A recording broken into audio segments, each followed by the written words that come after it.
Good morning, comic book fans. Welcome back to Comics in 5 Minutes. Fuck I, I'm your other host, Shorty. I'm going to do what I often complain about, and that's going to review a Daredevil issue 1. Yes, it's another Marvel issue 1.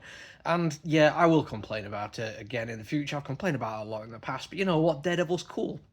That's the only excuse I need for this one. He's one of my favourite Marvel characters, and if creators I'm not like huge in on are going to do a relaunch, a reset, or at least some kind of another excuse for Marvel to do issue 1, I'm going to pay a little bit more attention, and I'm really glad I did.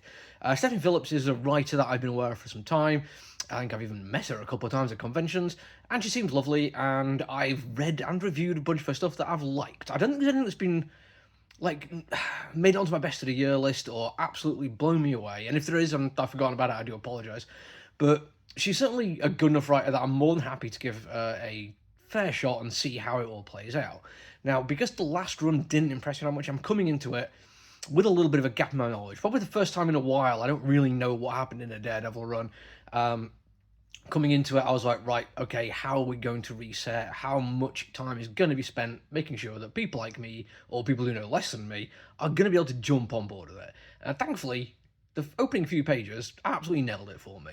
It starts out Daredevil in costume, over Hell's Kitchen, nice little bit of backstory on who he is, the world he exhibits, his power structures, and how he does what he does and why he does what he does. All like stuff which, if you've been a fan of Daredevil for as long as I have, you don't need to be told, but I have to give credit that it looks amazing when we get it.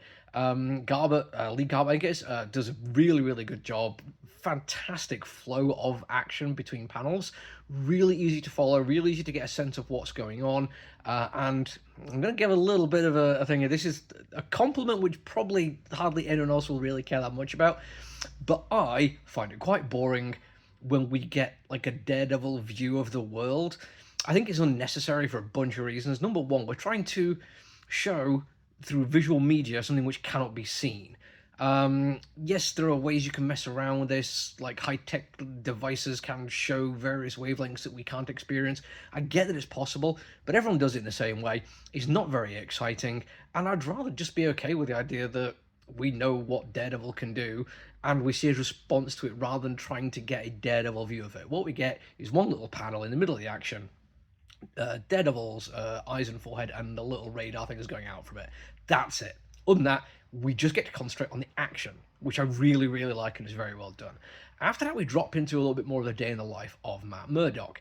And like I say, I didn't know what was going on here. I didn't follow the end of it. I knew he wasn't a lawyer. Fairly sure he wasn't going to be a priest for long. And I was right about that one, but he's now a lecturer at Empire State U. And I'm like, okay, I like this straight away, off the bat, without even like putting any extra thought into it. I was like, this works for him. He is somebody who likes guiding people, helping people, teaching them. I think rather than being a leader, that feels more a natural role for Matt. Hence, being a priest. Yes, technically, you could be the leader of an organization while doing that, but I've always gotten the impression that he was doing it because he wanted to help people, he wanted to be there. Being part of the community is more important to him than being in charge of it. And yes, being a lecturer means you have a certain degree of authority over the room and the people there, but I do think he is gaining more from just talking to people and telling them why things work the way they do. And I don't want to put anything on Stephanie Phillips or Lee Garbett here.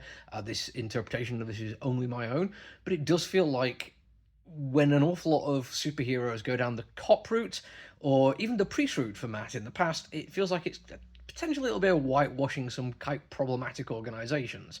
The police and the clergy being two very, very problematic organisations. In this one, though, yes, the judicial system isn't perfect, but it does need to, and it needs to be better by quite a lot. In America, it's under quite a decent attack right now. But it does feel like it's far more of a fitting place to see heroes interacting with it. And yes, there is the whole, he is lying to a bunch of people, he has a secret identity, and he breaks the law.